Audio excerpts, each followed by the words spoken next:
নমস্কার শ্রোতা বন্ধুরা, সন্ধ্যায় গল্পের আসর ইউটিউব চ্যানেলে তোমাদের সবাইকে স্বাগত। দেবযানীর কলমে আজকের গল্প চোখের নালিশে। রণজয় বোস, বয়স 41, পেশায় অধ্যাপক। সুপুরুষ বলতে যা বোঝায় রণজয় তার প্রকৃষ্ট উদাহরণ। চেহারার সৌন্দর্যের সাথে সাথে কথাবার্তা, চাল চলন সব কিছুই মনোমুগ্ধকর। এমন কোনো ছাত্রী ছিল না যে রণজয়ের প্রেমে পড়েনি। তবে চরম ব্যক্তিত্বের খাতিরে কেউই মনের কথা বলে উঠতে পারেনি। কিন্তু এক্ষেত্রে উদিতা আর সকলের চেয়ে একদম আলাদা। উদিতার জীবনে প্রথম ভালো লাগা, প্রথম প্রেম সব কিছুই এই রণজয়। কলেজে সবাই জানে রণজয়ের স্ত্রী কত হয়েছে, তাহলে আর মনের কথা বলতে বাধা কোথায়? বয়সের ফারাকটা আজকাল কোনো ব্যাপারই না। ভালো ছাত্রী হওয়ার সুবাদে উদিতাকে স্নেহ করত রণজয়। সবাই উদিতাকে বলল, তুই কিন্তু বেশি বাড়াবাড়ি করছিস। উদিতা হো হো করে হেসে বলল, হিংসে হচ্ছে তো। স্যার যদি আমার প্রস্তাবে রাজি হয়ে যায় তখন তো তোরা হাত কামড়াবি। পম্পি বলল, মোটেই না। স্যারের স্ত্রী বছর হলো গত হয়েছে। এতগুলো বছর তিনি কেন একা আছেন সেটাই আমার কাছে সবচেয়ে বড় প্রশ্নের। আর রণজয় স্যার নিজের বাড়িতে কাউকে কখনো অ্যালাউ করেন না। এত বড় বাড়ি থাকতেও ঘর ভাড়া নিয়ে টিউশন করেন। কেন বলতে পারিস? আমার তো নিঘাত মনে হয় ডাল মে কুছ কালা হ্যায়। উদিতা বলল, চুপ কর, আজকেই আমি স্যারের বাড়ি যাব। স্যারের সাথে সময় কাটানোর ফাঁকে নিজের মনের কথাও বলবো। পম্পি হেসে বলল, মনের কথা তো দূর কি বাত, আগে বাড়ি যাওয়ার পারমিশন নিয়ে আয়। ঠিক আছে, তোদের সাথে চ্যালেঞ্জ রইল। বন্ধুদের সাথে 100 টাকার বাজি ধরে কলেজ ছুটি হতেই রণজয়ের পেছনে ছুটল উদিতা। স্যার স্যার খুব বিপদে পড়ে গেছি। হরমোনের ওপর আপনি যে নোটসটা দিয়েছিলেন সেটার দুটো জায়গা আমার বুঝতে খুব অসুবিধা হচ্ছে। 2 সেকেন্ড ভেবে রণজয় বলল, পরশু আমি টেস্ট নেব, সেটা কিন্তু তোমাদের আগেই বলে দিয়েছিলাম। তাহলে আগে বলনি কেন আমায়? এই 2 দিন তো আমি কোচিংও বন্ধ রাখবো বলে দিয়েছি। কাচুমাচু মুখে উদিতা বলল, ভেরি সরি স্যার, খুব ভুল হয়ে গেছে আমার। কথা দিচ্ছি আর কখনো হবে না। আপনি যদি বলেন তাহলে আজ আপনার বাড়িতে গিয়ে বুঝে আসি। আপনি হয়তো জানেন না স্যার, আমার বাড়ি থেকে 10 মিনিট দূরত্বে আমার বাড়ি। যদিও ব্যাপারটা পুরোপুরি মিথ্যে, কিন্তু প্রেমের জন্য একটু আধটু মিথ্যে তো বলতেই হয়। 8 ঘন্টার বেশি সময় নেব না স্যার। আপনি রাজি না হলে পরীক্ষায় পুরো ভরাডুবি হবে আমার। রণজয় বলল, সরি উদিতা, আমার বাড়িতে আমি কাউকে অ্যালাউ করি না। এই বলে পাশ কাটিয়ে চলে যাওয়ার চেষ্টা করতেই ফুপিয়ে কেঁদে উঠল উদিতা। কান্না ভেজা গলায় বলল, এর আগে কখনো আপনার কোনো কথার অবাধ্য হইনি আমি। পরীক্ষায় 96%-এর কম পাইনি। আপনি হয়তো ভুলে গেছেন স্যার, একদিন কোচিংয়ে আপনার এক ছাত্রী অসুস্থ হয়ে পড়ায় আপনি আমায় বলেছিলেন ওর নোটসটা কপি করে দিতে। আমি কিন্তু তখন করে দিয়েছিলাম, শুধু আপনি বলেছিলেন তাই। পরের দিন পরীক্ষা ছিল, তাই মেয়েটি যাতে বিপদে না পড়ে, যাতে আপনার নাম খারাপ না হয়, সের জন্য আমি 15 পাতার নোটস লিখে দিয়েছিলাম। আমি মোটে 30 মিনিট চেয়েছিলাম আপনার কাছে।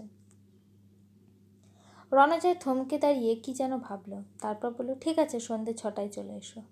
এই বলে কটকট করে হেঁটে গাড়িতে উঠে বেরিয়ে গেল। উদিতার আনন্দ আর দেখে কে। বন্ধুদের কাঁচকলা দেখিয়ে বলল, কাল কলেজে এসে তোদের থেকে 100 টাকা দিয়ে চিকেন রোল আর ফুচকা খাবো।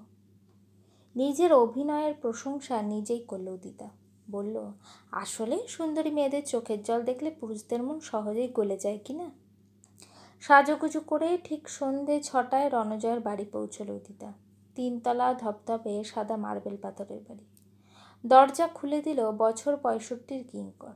এত বড় বাড়িতে প্রাণী বলতে মাত্র 2টি, রণজয় আর কিঙ্কর। রান্না বান্না, গোটা বাড়ির দেখাশোনা সব কিছুই কিঙ্কর করে।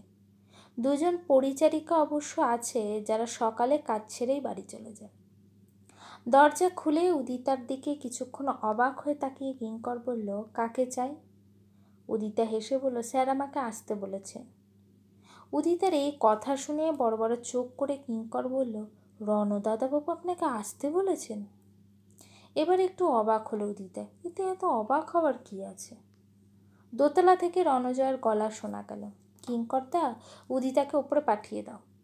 কিঙ্কর সরে যেতেই পাশ কাটিয়ে বাড়ির ভেতরে ঢুকল উদিতা। বাড়ির ভেতরটা একদম সেকেলে ধরনের।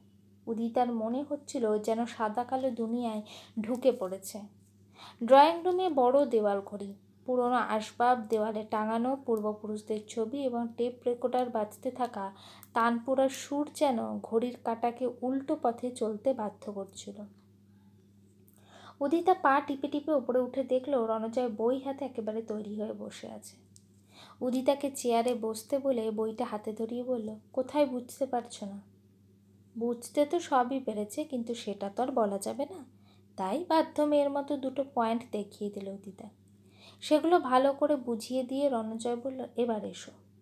এই রে, এবার কি করবে? হঠাৎই কাশতে শুরু করলো উদিতা, এমন কাশি যে থামার নামই নিচ্ছে না।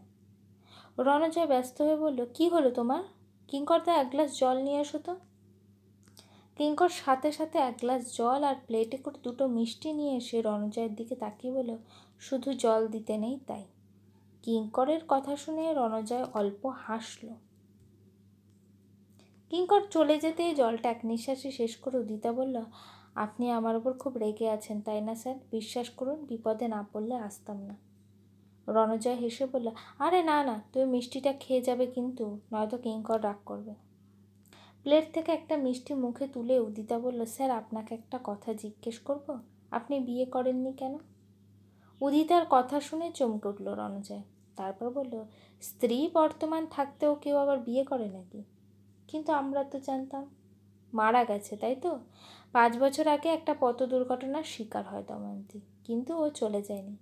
এই বাড়ির প্রতিটা কোণায় ওর অস্তিত্ব টের পাই আমি। বড় সাধের বাড়ি ছিল ওর। কোথায় যাবে দময়ন্তী এই বাড়ি ছেড়ে? আর আমায় ছেড়ে তো কখনোই না। উদিতা অবাক চোখে রণজয়ের কথাগুলো শুনছিল। মরে গিয়েও বেঁচে আছে মানে? ওর সব কিছু কেমন যেন গুলিয়ে যাচ্ছিল। রণজয় বলল, ওই তো তোমার পেছনেই দময়ন্তী। চমকে পেছনে তাকালো উদিতা। ড্রয়িং রুমের দেওয়ালে উদিতার ছবি। প্রকৃত সুন্দরী যাকে বলে দময়ন্তী ঠিক তাই। চেহারা একটা অদ্ভুত তেজ, পুরো ছবিটার মধ্যে চোখ দুটো যেন ভীষণভাবে জীবন্ত। উদিতার মনে হলো দময়ন্তী ওকে তীক্ষ্ণ নজরে দেখছে। গায়ে কেমন কাটা দিয়ে উঠল উদিতার। হঠাৎই পাশে তাকিয়ে দেখে রণজয় কোথাও নেই। কিঙ্কর এসে বলল, দাদাবাবু 3 তলায় চলে গেছে, তুমিও বাড়ি ফিরে যাও। উদিতা দময়ন্তীর ছবির সামনে দাঁড়িয়ে আছে দেখে কিঙ্কর হেসে বলল, বৌদিমণিকে দেখছো? বিয়ের দিনের কথা আমার আজও মনে পড়ে। দুজনে যেন একেবারে শিব আর দুর্গা। সবাই বলেছিল রাজ্যটক বিবাহ। বৌদিমণি দাদাবাবুকে চোখে হারাতেন। কলেজ থেকে ফিরতে দেরি হলেই সে কি রাগ। একবার দাদাবাবু ঠিক করলো বাড়িতেই পড়াবে। বৌদিমণি সাথে সাথে বলে, একদম নয়, এইসব আমার একদম পছন্দ নয়। বাড়িতে কলেজ বয়ে নিয়ে আসা চলবে না। কোনো ছাত্রী বাড়িতে ফোন করলে খুব রেগে যেত। দাদাবাবু বৌদিমণির কাণ্ড দেখে হেসে বলতো, তুমি সত্যিই পাগল। একেবারে দাদাবাবুকে চোখের আড়াল হতে দিত না। দুজনের কী যে মিল ছিল। কিন্তু 1 বছর যেতে না যেতেই গাড়ি অ্যাক্সিডেন্টে বৌমণি চলে গেল। উদিতা বলল, স্যার তো আবার বিয়ে করতেই পারে তাই না? একা একা আর কতদিন থাকবে? উদিতা কথা বলতেই ওর মুখ চেপে ধরল কিঙ্কর। খবরদার দিদিমণি, দাদাবাবুর বিয়ের কথা এ বাড়িতে উচ্চারণ করো না, তাহলে তোমায় আর বেঁচে বাড়ি ফিরতে হবে না। যাও যাও যাও, পালাও শিগগির। উদিতা অবাক হয়ে বলল, বেঁচে ফিরতে পারবো না মানে? কে মারবে আমায়? কিঙ্কর উদিতার কানে ফিসফিসিয়ে বলল, বৌদিমণি চলে যাওয়ার পর দাদাবাবুর পিসিমা দাদাবাবুকে আবার বিয়ে দেবে বলে উঠে পড়ে লেগেছিল। কয়েক মাস এই বাড়িতে থেকেই সম্বন্ধের তোড়জোড় হচ্ছিল। পিসিমাকে আর বেঁচে বাড়ি ফিরতে হয়নি, সিঁড়ি থেকে পড়ে অক্কা পেলেন। উদিতা হো হো করে হেসে বলল, ওহ এই কথা, ওটা একটা দুর্ঘটনা ছাড়া আর কিছুই না, বুঝলে? কিঙ্কর বলল, না গো দিদিমণি, আরও আছে। তোমাদের কলেজেরই এক দিদিমণি দাদাবাবুকে খুব ভালোবাসত, সেও তো চলে গেল অকালে। নামটা ঠিক মনে পড়ছে না, 2 বছর আগের কথা। উদিতা একটু ভেবে বলল, রনিতা ম্যাম, কিন্তু সে তো অ্যাক্সিডেন্টে। উদিতাকে থামিয়ে কিঙ্কর বলল, না না, সেই দিন এ বাড়িতে এসে দাদাবাবুর সাথে সে কি গল্প, মিথ্যে বলবো না, দাদাবাবুরও ইচ্ছে ছিল। কদিনই বা একটা মানুষ একা থাকবে বলতে পারো? রনিতা দিদিমণি বলল, বাড়ি গিয়ে মা বাবাকে সব জানাবে, কিন্তু বাড়ি আর ফিরল না। পরের দিন সকালে দাদাবাবুর গলায় ঘাড়ে আঁচড়ে দাগ দেখেছিলাম। আমি প্রশ্ন করায় দাদাবাবু আর কোনো উত্তর দেয়নি। সেই ঘটনার পর থেকে নিজেকে একদম গুটিয়ে নিয়েছে দাদাবাবু। সারাক্ষণ নিজের মধ্যেই থাকে। ওই যে তানপুরা শুনছো, ওটা বৌদিমণি বাজাতেন। দুরভি সন্ধি নিয়ে আসা কাউকেই রেহাই দেয় না বৌদিমণি। আসলে অপূর্ণ আশা আকাঙ্ক্ষা থাকলে যা হয় আর কি, রাত বাড়লেই সারা বাড়িময় নূপুরের শব্দ শুনতে পাওয়া যায়। আমাদের এসবে অভ্যাস হয়ে গেছে, কিন্তু তুমি তো ছেলে মানুষ, এসব নিয়ে ভেবো না, বাড়ি চলে যাও। পারলে আর এসো না এই বাড়ি। এই বাড়িতে মেয়ে মানুষের আসা বৌদিমণির একেবারেই পছন্দ নয়। কিঙ্করের কথা শুনে কেমন যেন ভয় করতে শুরু করলো উদিতার। তাহলে কি ওকেও শাস্তি দেবে দময়ন্তী?